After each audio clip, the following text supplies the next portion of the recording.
Hi, everyone, and I'm really very excited today because I have somebody very special. These guys are behind the Mystery Box show. A lot of our collaborators have heard of it, and I know one or two who have actually been part of it. So I know that there's like a lot of exciting stuff happening. And when we started talking, we were really excited. And thank you so much. So let me just introduce both of them today. We have Reba, who's the executive producer, and we have Eric, who's the producer of the Mhm. show. So I would not take too much of your time, and I would love to know more about, for people who do not know about it, what it is all about. Mhm. Well, in a nutshell, we are a sex-themed storytelling show. Normally, it's live on stage in front of a live audience, Yeah. and we feature just normal, everyday people and help curate their stories that are personal narratives about they're just true, intimate stories about their lives that are all focused on sex and sexuality. Okay. And how long have you guys been working on it? We just celebrated 8 8 years in years. April. Wow. Yeah. That's a long It's time. big, yeah. Yeah, people seem to like us, so we just keep going. So and how did you start? Like what was the idea of doing this? Yeah, I'll let Eric speak to that because he actually started the show before I came along. Yeah, just a little bit. The initial idea was just enjoying so many storytelling shows that had been popping up either through podcasts or even here where I lived in Portland.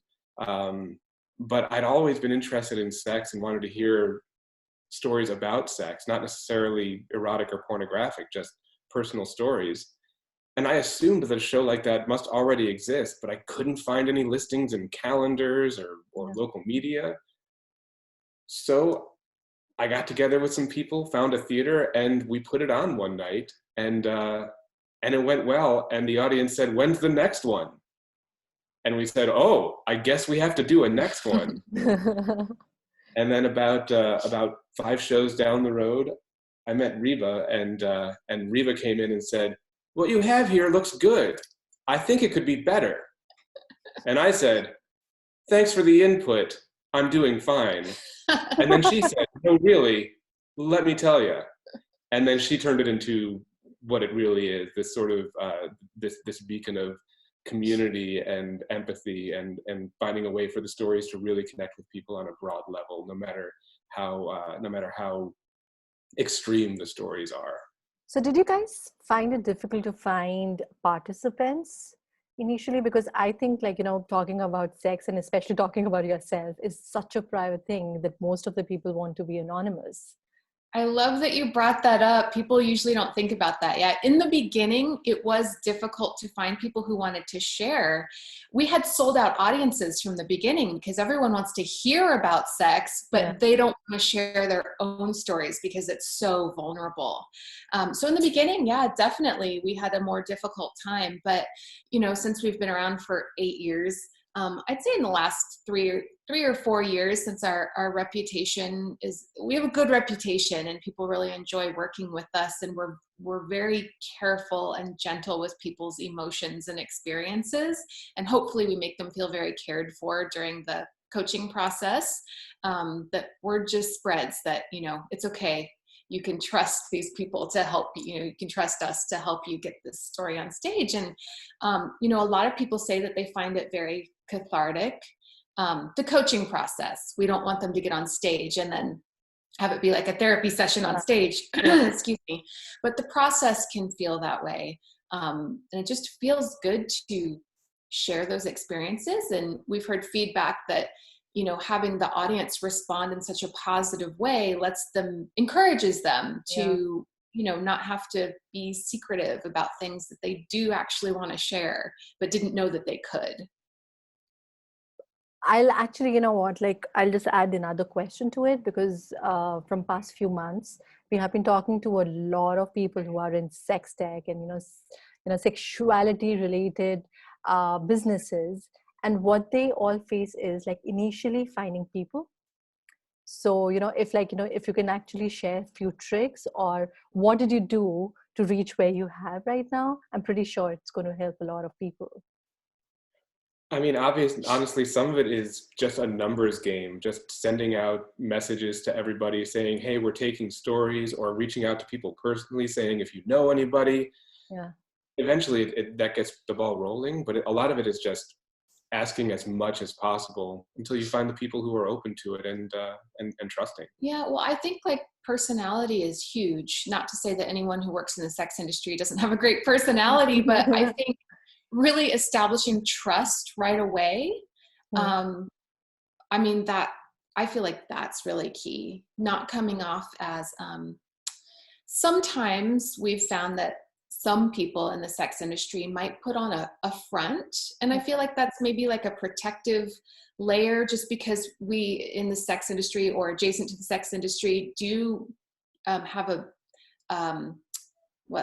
we do get attacked, you know, and so sometimes people will put up this wall, and then that I think is a detriment, or they put on a front like they're trying to be super cool, or it's very performative. It's performative, and I think that's a detriment to getting people to work with you. I think our whole, our mission statement really is to normalize sex and sexuality, and that it's a human experience. And so just coming across as down to earth and as yourself, I think that's the best way to get people in your circle, no matter what topic you're dealing with, but especially with sex. I so agree with you. And that is also one of the reasons why, Tickle.live works in the same way, that we just want that, talking about sex should be mainstream. And it can't be mainstream if you have a facade set, and if you're not, if you don't come across as approachable for a lot of people. So I'm with you on this. I actually want to know, how do you take care of your audience? So, it must be difficult. Like how do you do it? You're my favorite interviewer ever. That's the perfect question for Reba, because that's 100% what she's about.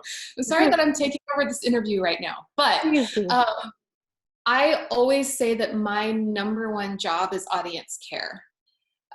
Because for me, this show, I know I just said our mission statement is normalization. And with that, it's also connection. And my favorite thing is connecting with the audience. Like, that's why everything.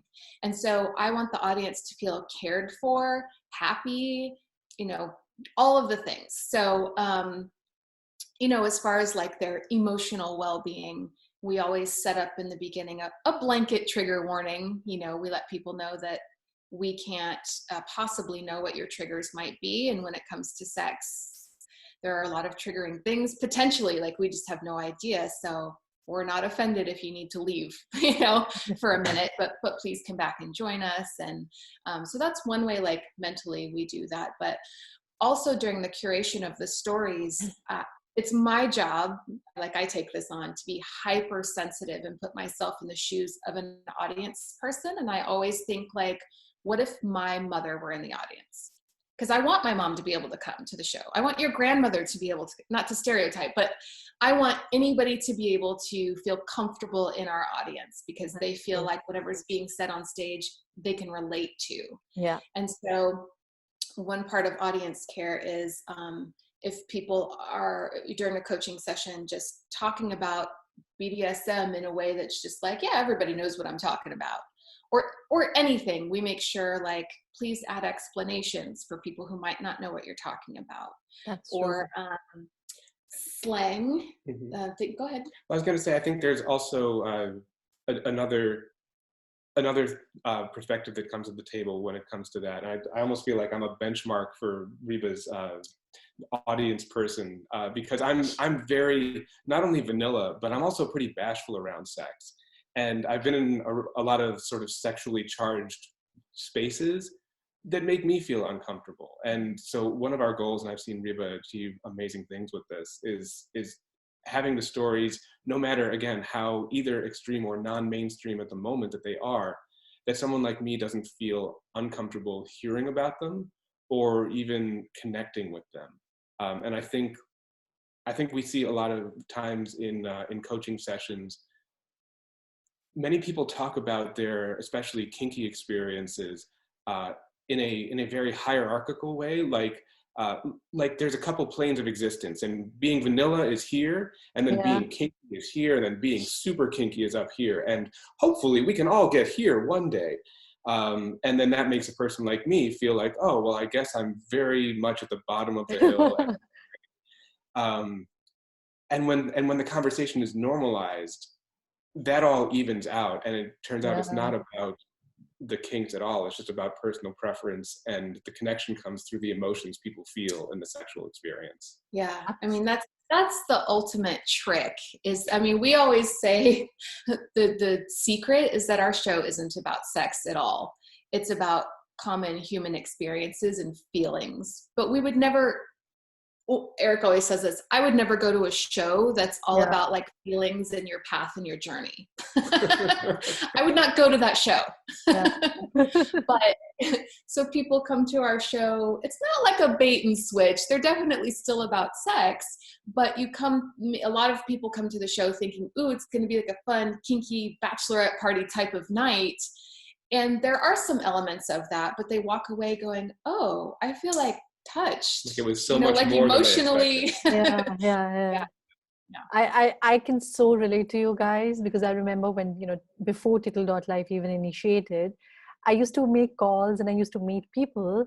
And I just used to be so apologetic, because, like you don't know. And then you just realize that, you're somewhere here, like how Eric said, and, they're somewhere here. Oh my God, I have so much to learn.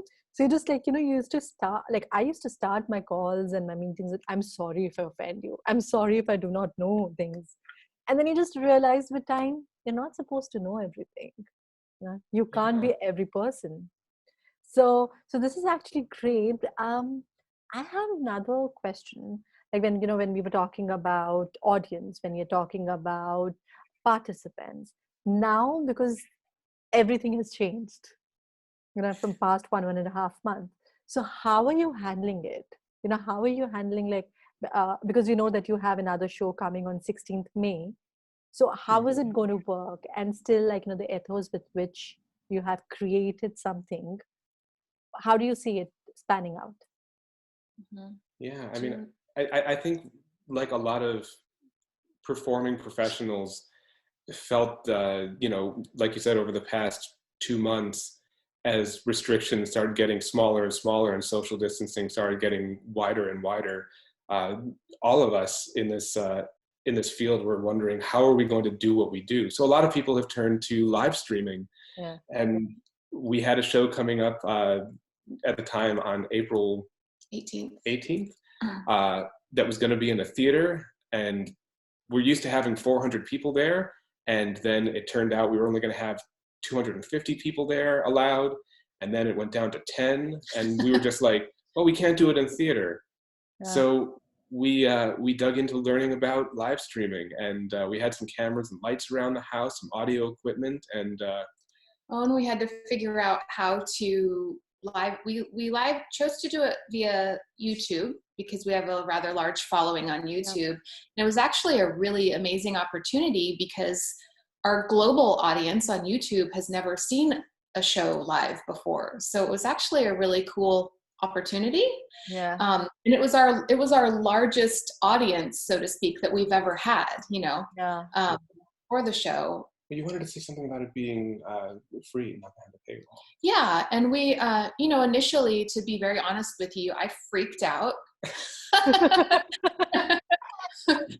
because the show is my full-time job, and if we don't Yeah. have a show and we don't have ticket sales, like I don't have a salary.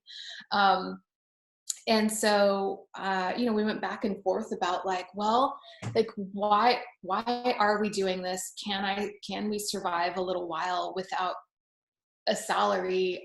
Not really, but can we make it work? Because we are really about inclusion, as we said before, and we want everyone to feel, we want to be accessible in every sense of the word. And a lot of times, and although I do believe that artists deserve to be paid more than we often are, and sometimes artists aren't paid at all, like I struggled with that, I still think it's an investment to allow this access to people. So we did the live stream for free, and we're going to continue to do that for free to our YouTube audience. So you've already done a few shows which are for free. Just one. We did one in April.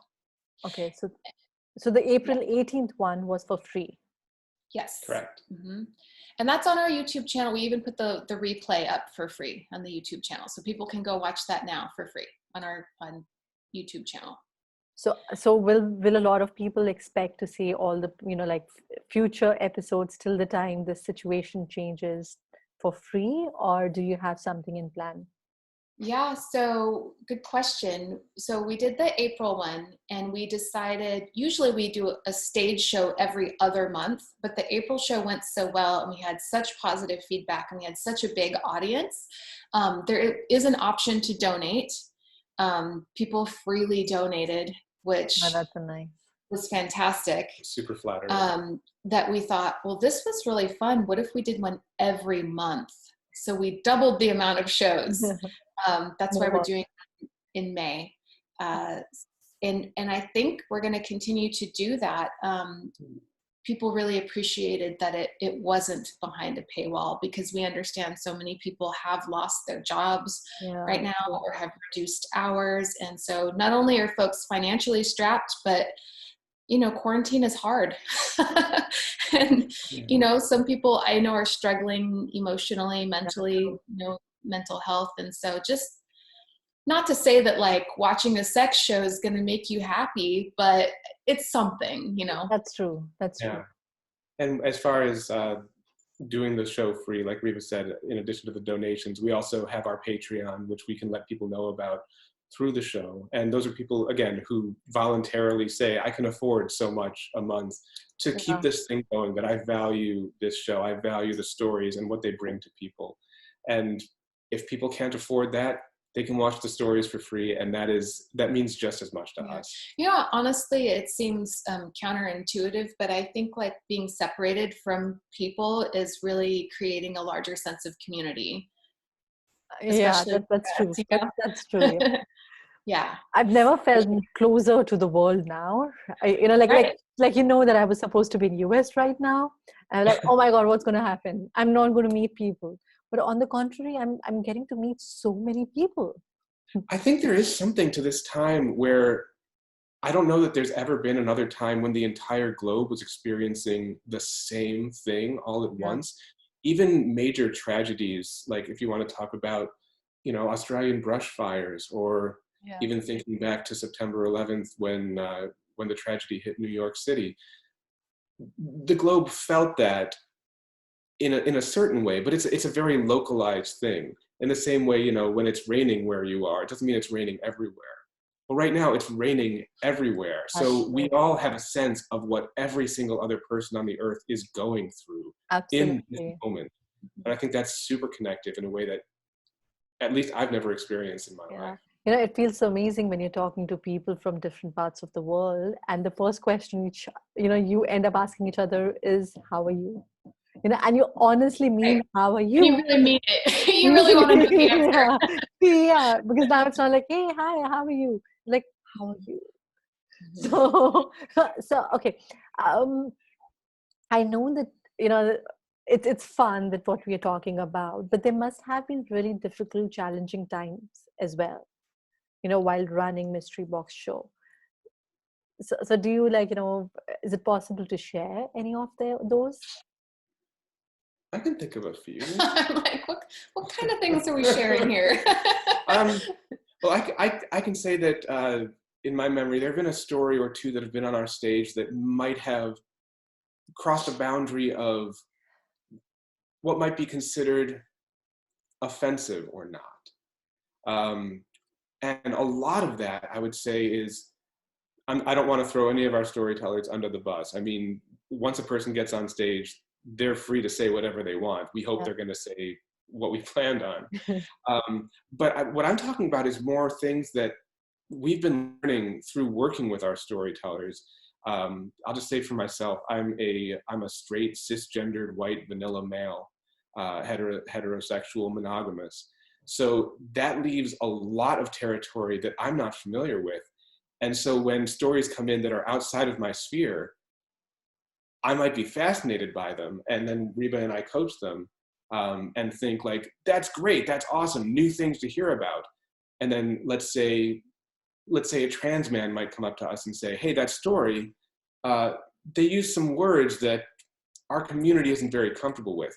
And we have no way of knowing that until somebody tells us. And we don't want to alienate anybody at all. So there have been times when we've been working with people that have told us, hey, maybe say this in a different way, or that terminology isn't really the way things refer to anymore. Yeah.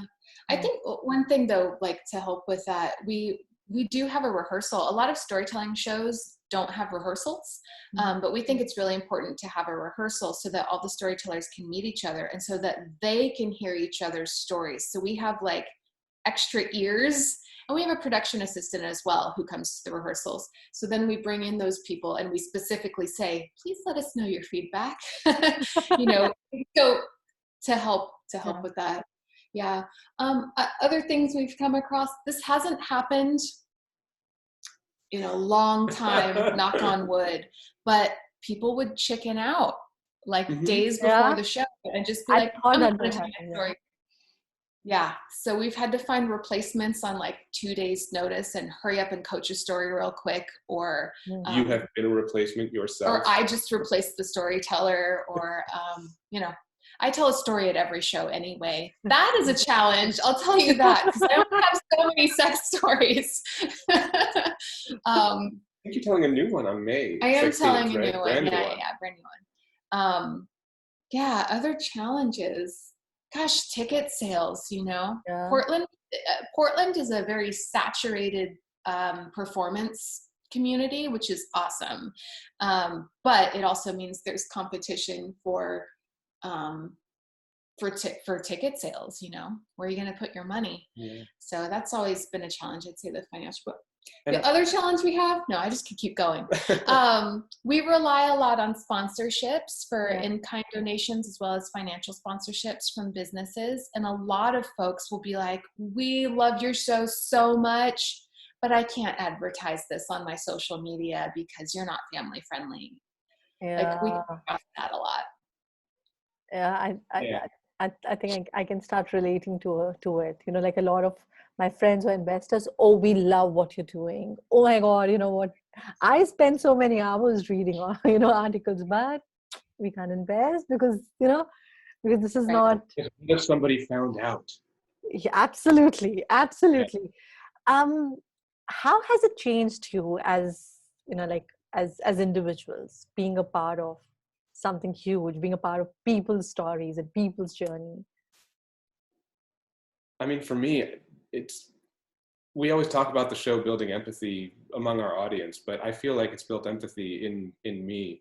I don't want to speak for Reba, who's always been a very empathetic person, but just even in terms of what I was just saying about folks coming up to tell us what might have been offensive or a better way to say things, or to really find the humanity in a story, like that helps me see humanity in so much more than I might have in other times seen people as other. And when you remove the barriers of sexual practices or whatever anybody's into, or gender or anything else, and strip it down to just the emotions, which is the same across every human being. I mean, that's what removes the othering, is just stripping it down to emotions, and you see that it's all the same. Yeah. I mean, my answer was going to be basically that. He just put it way more eloquently. I would also add, I think this is kind of the exact same thing what you said, but I don't know if I should say this out loud, but I will. I think I used to be pretty judgmental about some people or their lifestyles and things like that. Even though I'm a super open person, I still would be like, well, I don't understand that, therefore you're weird. I wouldn't say that, but I would think it. Yeah. But I think, just really getting to the bottom of the emotions behind it, then I start to understand, oh, I totally resonate with you. I totally get it. Even though I still might not practice that, I still get it. And now I don't You can judge you. start relating to it in some way that, you can at Yeah. least, okay, so I really, I work in this passion, then maybe this person, if they are practicing or if they have whatever, so it's just like, a relationship is built. That's great. I'm having so much fun and I don't want to end, but we have to. So before that, I would love if you can tell a few things. If suppose somebody has a story and they want to be a part of your show, how can they do that? That's one. Yes. Well, just go to the website, which is mysteryboxshow.com, and then click on the Pitch Us Your Story tab. We just ask for 2 to 3 sentences of a pitch. So it's very easy. We don't want a whole written out story. And that's how the process begins. And then we get in touch with them and we end up having a Zoom call or a Skype call or coaching session. But that's how it begins. So now, because of things going online, so can people apply from all across the world? Absolutely. Yeah. So everybody has a right. That's so cool. Yes, we're talking to someone in London right now, right? Mm-hmm. That's correct. Anywhere else? A couple from different parts of the United States. Mm-hmm. Yeah. Wow. We'll grow more globally soon, I'm sure. Yeah. I'm getting ideas. And and if suppose somebody wants to support you, how can they support you? Same way, they can go to mysteryboxshow.com, or if anybody wants to visit our Patreon page at patreon.com/mysteryboxshow. That's where people can support us for a monthly donation and get rewards like behind the scenes looks at things, early access to videos, access to Reba's stories, and merchandise. And on the website, there's also an option for just a one-time donation if you click the donation button. And during our live streams on YouTube, we enable something called Super Chat. So we have a chat window going the whole time. People can engage with us in the moment. Nice. And if they purchase a Super Chat, they donate some financially, and then their chat gets highlighted and they can do fun stickers and things like that. So that's a way to amazing. contribute during the live So stream. would somebody has to register beforehand to go onto the show on 16th, or they can just on the same day just go? You just go onto YouTube the same way that most of us do every day. There's no registering. You don't need to have an account. No, but if you do subscribe to our channel, and we recommend people do, and click the notification bell, you'll be notified every time there's a new video or anytime the live stream is going to happen. And to go there, the name of the channel is still the same, Mystery Box Show. It's youtube.com/mysteryboxshow. Mystery Box Show. This is good, and I hope that that we are all going to enjoy on 16th May. And thank you so much for doing this, and thank you so much for sharing such amazing stories with people across. And I'm pretty sure that a lot of people would be like really interested to be speakers who could not have been before. So thanks so much. It was lovely. Bye-bye. Thank you. Thank you. Yes.